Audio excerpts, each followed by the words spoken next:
और बड़ी खबर आपको बता दें, दिल्ली शराब घोटाले की आंच गोवा तक पहुंच चुकी है। इसके लेकर ईडी ने गोवा आपके 3 नेताओं को समन जारी किया है और आज पूछताछ में शामिल होने के लिए बुलाया है। ईडी ने दिल्ली शराब घोटाले में अमित पालेकर, रामाराव बाघा, दत्त प्रसाद नाइक को समन जारी किया है। आरोप यह है कि साउथ ग्रुप से कथित तौर पर 100 करोड़ रुपए की रिश्वत मिली थी। 100 करोड़ रुपए में 45 करोड़ रुपए गोवा विधानसभा चुनाव प्रचार में खर्च किए गए थे।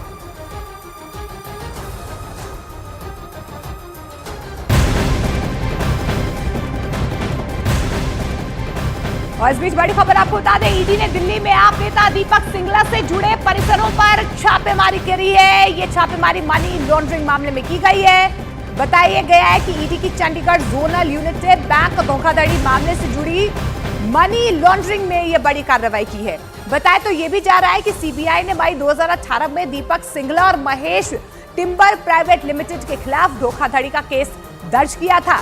ओरिएंटल बैंक ऑफ कॉमर्स की शिकायत थी कि बैंक से 250 करोड़ का लोन लिया गया था, लेकिन वो पैसे कहीं और ट्रांसफर कर दिए गए, जिसके बाद अब ये बड़ी कार्रवाई की गई है।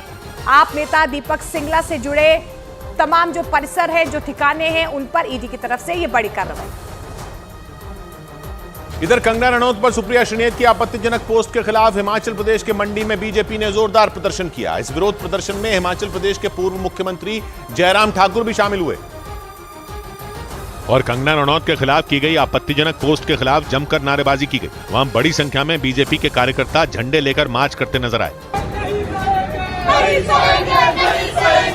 मंडी में प्रदर्शन के दौरान उन्होंने कांग्रेस के विरोध में नारे लगाए। उन कार्यकर्ताओं के हाथों में पोस्टर नजर आए जिनमें कांग्रेस को महिला विरोधी बताया गया।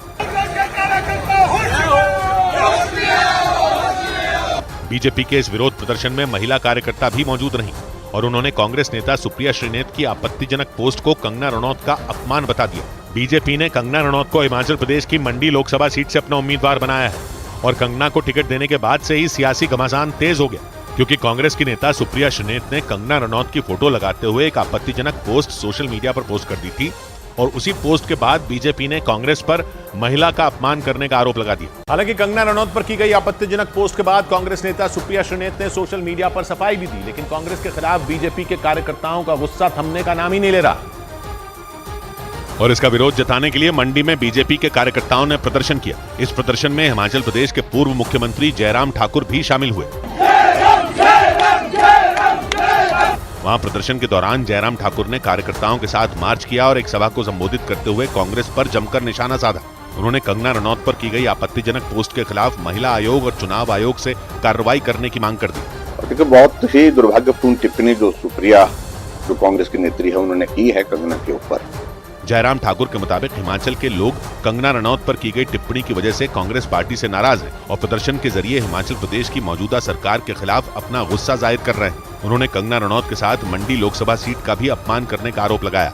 उनके मुताबिक मांडव्य ऋषि के नाम से मंडी का नाम रखा गया था, लेकिन सुप्रिया श्रीनेत ने अपनी पोस्ट में गलत तरीके से मंडी का नाम पेश किया। दूसरी तरफ कांग्रेस की मुश्किल तब बढ़ गई जब हिमाचल प्रदेश की अध्यक्ष प्रतिभा सिंह ने मंडी सीट से चुनाव लड़ने से इनकार कर दिया। प्रतिभा सिंह मंडी सीट से मौजूदा सांसद भी हैं, लेकिन उन्होंने इस बार मंडी सीट से लोकसभा चुनाव लड़ने से साफ इनकार कर दिया। मंडी सीट से चुनाव लड़ने के सवाल पर प्रतिभा सिंह पिछले 10 दिन में अपने बयान कई बार बदल चुकी हैं। पिछले हफ्ते उन्होंने दावा किया था कि हिमाचल में कांग्रेस के कार्यकर्ताओं का मनोबल टूटा हुआ है, इसलिए चुनाव लड़ना मुमकिन नहीं होगा। फिर कंगना रनौत को बीजेपी से टिकट मिलने के बाद उन्होंने चुनाव लड़ने की मंशा जता दी थी, लेकिन इस बार उन्होंने ये कहकर कांग्रेस हाईकमान की मुसीबत बढ़ा दी कि वो मंडी सीट से चुनाव नहीं लड़ने वाली।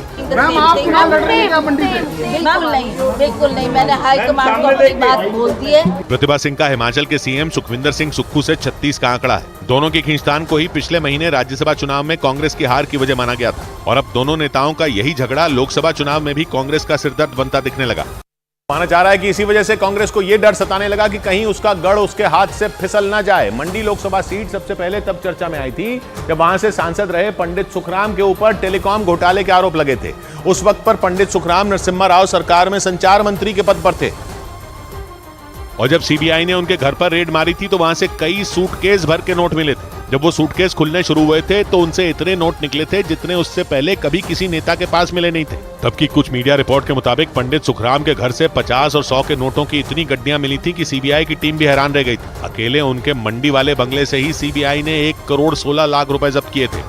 और इनमें कई गड्डियां तो उनके घर में मौजूद मंदिर में रखी गई भगवान की मूर्तियों के पीछे छिपा कर रखी गई थी। और ऐसी ही कई गड्डियां बिस्तरों, गद्दों और तकियों से निकली थी। उस वक्त ये देश का सबसे बड़ा और चर्चित घोटाला था और इसका आरोप हिमाचल की इसी मंडी सीट के सांसद और मंत्री पंडित सुखराम पर लगा था। पंडित सुखराम और उनका परिवार देश की राजनीति के जाने माने नाम है। फिल्म एक्टर सलमान खान की बहन अर्पिता की शादी जिन आयुष शर्मा से हुई है वो पंडित सुखराम के ही पोते हैं।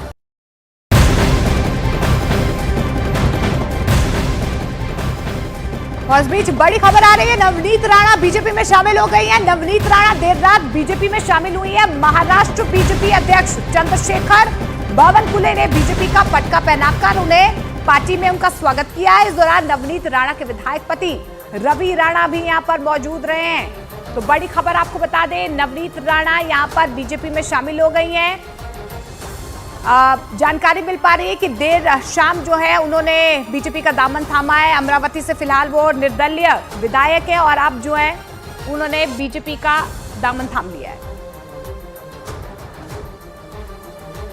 वहीं नवनीत राणा ने प्रधानमंत्री नरेंद्र मोदी की जमकर तारीफ की है। उन्होंने कहा कि प्रधानमंत्री नरेंद्र मोदी जमीनी स्तर पर काम करने वालों का समर्थन करते हैं और मैं पूरे समर्पण के साथ काम करूंगी और सभी को अपना परिवार बनाकर काम करूंगी।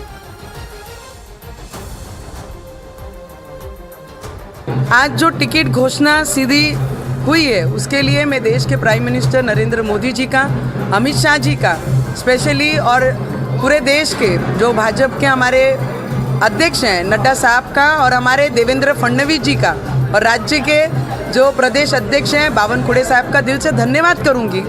और जितने भी युति में मैं एक ही बता सकती हूं कि बीजेपी में आज से मैं एक सामान्य कार्यकर्ता रहकर मैं मेरे क्षेत्र के लिए, महाराष्ट्र के लिए, देश के लिए जो भी करते आएगा मैं उसमें 100% उतर कर डेडिकेटेड भाजपा की कार्यकर्ता बनकर इस क्षेत्र में आगे काम करूंगी। वहीं नवनीत राणा के बीजेपी में शामिल होने पर महाराष्ट्र के बीजेपी अध्यक्ष चंद्रशेखर बावनकुले ने पार्टी के मजबूत होने की बात कही। जी ने किए हुए सारे संसद में कायदे को उन्होंने मंजूरी दी और देश भर वो घूमती, जब नवनीत राणा देश भर की बात घूमते थे तब भी उन्होंने मोदी जी का विकास का जो संकल्प है वो जनता तक लेके जाने का प्रयास किया है। मुझे लगता है कि आज उनका पार्टी प्रवेश भारतीय जनता पार्टी को मजबूती देगा। हमारे पश्चिम विदर्भ में हमको एक अच्छी नेता मिली है और उनका नेतृत्व ऐसा है कि सभी लोगों को साथ में लेकर, पुराने नए लोगों को साथ में लेकर वो काम करेगी।